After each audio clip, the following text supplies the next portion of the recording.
उत्तर प्रदेश में LT grade के 7,466 पद निकले हैं, जिनकी आवेदन की अंतिम तिथि 28 अगस्त है।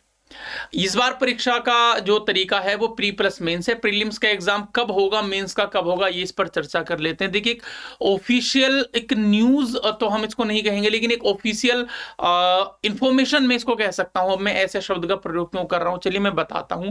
देखिए, सबसे पहले तो हमको समझना होगा कि 28 अगस्त तक आवेदन हमारे हो जाएंगे। उसके बाद लगभग 10 लाख से ज्यादा आवेदन इस बार होने की उम्मीद है। 7 साल बाद वैकेंसी आई है, अलग अलग विषयों की अलग अलग इसमें जो है सीटें हैं। अब देखिए, अगर 28 अगस्त तक जो एग्जाम फॉर्म होंगे, तो जाहिर सी बात है कि अगस्त तो पूरा चला गया। अब ऐसी कंडीशन में सितंबर में एग्जाम हो नहीं सकता, एकदम से वही नहीं करवा सकते, क्योंकि एग्जाम क्वेश्चन पेपर तैयार करने होते हैं, अलग अलग विषय के सेंटर वगैरह देखने होते हैं, और भी कई सारी हमारे पास सुविधाएं बच्चों को देने का एक जिम्मेदारी जो होती है वो आयोग की होती है। इससे पहले ये जान लेना आवश्यक है कि अगर मैं 28 अगस्त के बाद की बात करूं, तो ये कौन कौन सी परीक्षा तिथि उत्तर प्रदेश के आयोग ने अपने पास सुरक्षित रखी है। देखिए, ये उत्तर प्रदेश लोक सेवा आयोग यानी कि यूपीपीएससी का 28 जनवरी 2025 में प्रकाशित हुआ एक जो है एग्जाम कैलेंडर है। इसमें अगर ये है कि कौन सी परीक्षा कब होनी है, कौन सी डेट कब आरक्षित है, रिजर्व है,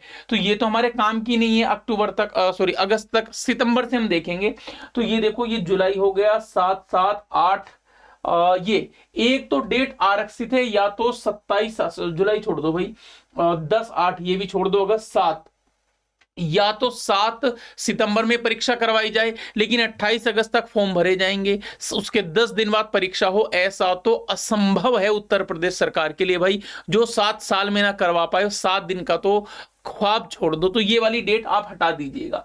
फिर इसके बाद एक आरक्षित तिथि है 5 अक्टूबर। 5 अक्टूबर का मतलब है लगभग 1.5 महीना। तो उत्तर प्रदेश जिस हिसाब से काम करता है, ये भी 99% नहीं होगी, क्योंकि भाई बहुत सारे विषय हैं, उन विषय के अलग अलग पेपर हम लोगों को बनाने हैं, है ना। उनका एग्जाम सेंटर, एग्जाम कार्ड, जो मतलब एडमिट कार्ड होता है, इसके अलावा और भी इतर काम होते हैं, प्रशासन को सौंपनी होती है, रिपोर्ट पेपर बना करके चेक करना होता है ना। ये तो बहुत सारे काम होते हैं, बीच में एजेंसियां भी कार्य करती हैं। इसके बाद अगली जो सबसे सटीक तिथि मानी जा रही है, वो ये 2 तिथि मानी जा रही हैं, जो कि नवंबर की हैं। एक तो 2 नवंबर की परीक्षा जो है तिथि आयोग ने आरक्षित की हुई है अपने लिए, और एक 6 नवंबर की, और एक 9 नवंबर की। तो नवंबर का जो पहला सप्ताह है, अब हालांकि ये 9 नवंबर हो गया, लेकिन आप मान के चलो नवंबर के मतलब फर्स्ट हाफ में परीक्षा होने की पूरी उम्मीद है। अगर अभी भी नहीं होती परीक्षा, तो दिसंबर की भी 1 तारीख, अच्छा नवंबर की 30 तारीख और दिसंबर की 1 तारीख बची हुई है, 7 दिसंबर। तो ये हमारे सामने आरक्षित तिथि है, प्लस 21 दिसंबर भी बची हुई है। तो अब हमारे पास जो परीक्षा की तिथि हो रही है, एक बार बड़े ध्यान से समझ लो, या तो भाई 21 दिसंबर हो जाएगी, या फिर 7 दिसंबर में पेपर होगा, या फिर नवंबर की बात करोगे तो 30 नवंबर, 9 नवंबर, 6 नवंबर, 2 नवंबर, यानी कि नवंबर या दिसंबर में परीक्षा होने की उम्मीद है। आयोग क्योंकि जल्दी कर रहा है, आयोग को बहुत लेट करना नहीं है, तो नवंबर हम मान करके चल सकते हैं, सितंबर अक्टूबर को छोड़ दीजिए।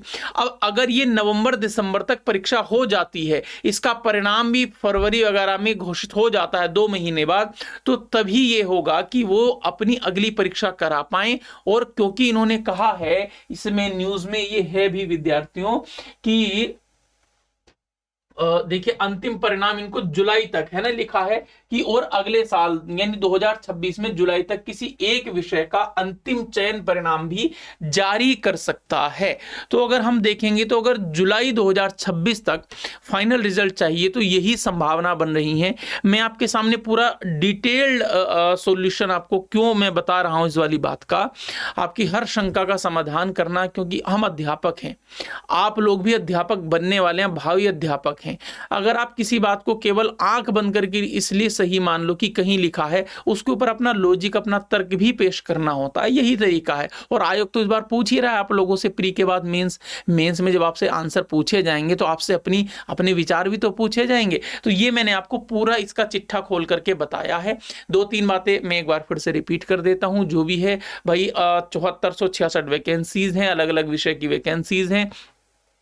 योग्यताओं में बदलाव कर दिया गया है। 28 जुलाई से 28 अगस्त तक फॉर्म भरे जाएंगे, फिर फॉर्म को थोड़ा सा संशोधित करने की डेट 2-4 दिन दी जाएगी। उसके बाद एडमिट कार्ड जारी किए जाएंगे। आप लोगों का एग्जाम सिटी पहले जारी होती है, बाद में एडमिट कार्ड। तो संभावना बन रही है कि सितंबर अक्टूबर में तो नहीं होगा, नवंबर में डेट है 2, 6, 9 और शायद 31 नवंबर थी, और प्लस दिसंबर की कुछ डेट्स हमारे पास निकल करके आ रही हैं। तब तक ये पेपर हो जाएगा, फिर उसका रिजल्ट आएगा, उसके बाद आपका मेंस होगा, मेंस का रिजल्ट आएगा जुलाई में। और एक बार बता रहा हूं, जुलाई में रिजल्ट, अगले साल जुलाई में, मतलब 1 साल बाद की मैं बात कर रहा हूं। अगले साल रिजल्ट भी जब आएगा जब आयोग समय समय से और स्पीड से काम करता रहे। अगर हल्का सा भी कोताही बरती तो मामला बड़ा संगीन हो जाता है। चलिए खैर प्यारे विद्यार्थियों, तो आप लोग तैयारी करते रहिए। आप LT grade, Uttar Pradesh LT grade के अगर किसी भी बैच से जुड़ना चाहते हैं तो नीचे नंबर दिया गया है, आप इस पर कॉल कीजिएगा। हिंदी की मेरी क्लास रोज दोपहर 2 बजे चलती है, जिसमें हम सारी चीजों के बारे में बात करते हैं। Y887 कूपन कोड का यूज करके आप बैच में जुड़ सकते हैं। अगर मान लीजिए आप किसी भी बैच में जुड़ना चाहते हैं, मैं एक बार आपको बता देता हूं, आपको कोई भी बैच जुड़ना है, किसी बैच में जुड़ना है तो अड्डा 24/7 का ऐप डाउनलोड कीजिएगा, ऑल कोर्सेज पर क्लिक कीजिएगा, टीचिंग पर जाइएगा, UPLT grade only prelims, prelims plus mains, इसमें जाइएगा। व्यू ऑल पर हर एक सब्जेक्ट के बैच हैं भाई, क्योंकि मैं हिंदी पढ़ाता हूं तो मैं हिंदी पर एक बार आ जाता हूं। तो ये रहा हमारा हिंदी का बैच, ये रहा हिंदी के बैच में जाइएगा, ये बाय नाउ क्लिक कर लीजिएगा तो 2998 लगभग 3000 का बैच है। लेकिन क्योंकि अभी ऑफर चल रहा है रक्षाबंधन का आप लोगों के लिए, वैलिडिटी आपकी डबल है। पहली बात तो 24 महीने की वैलिडिटी इसलिए रखी गई है क्योंकि हम लोगों को उत्तर प्रदेश सरकार के रवैये सभी को पता है। कूपन कोड लगाइएगा Y887, तो जब Y887 लगाएंगे तो आपको भाई 2738 में 24 महीने के लिए यानी 2 वर्ष के लिए मिल जाएगा। बैच में आप जुड़िएगा, पढ़िएगा। बाकी मुलाकात करेंगे पेड बैच में यूट्यूब पर रोज दोपहर 2 बजे TGT PGT अड्डा 24/7 चैनल पर मैं आपसे मुलाकात करूंगा। तब तक के लिए नमस्कार, प्रणाम, धन्यवाद। मुस्कुराते रहिए और तैयारी करते रहिए। जब तक सिलेक्शन नहीं होगा तब तक हमको रुकना नहीं है। धन्यवाद प्यारे विद्यार्थी।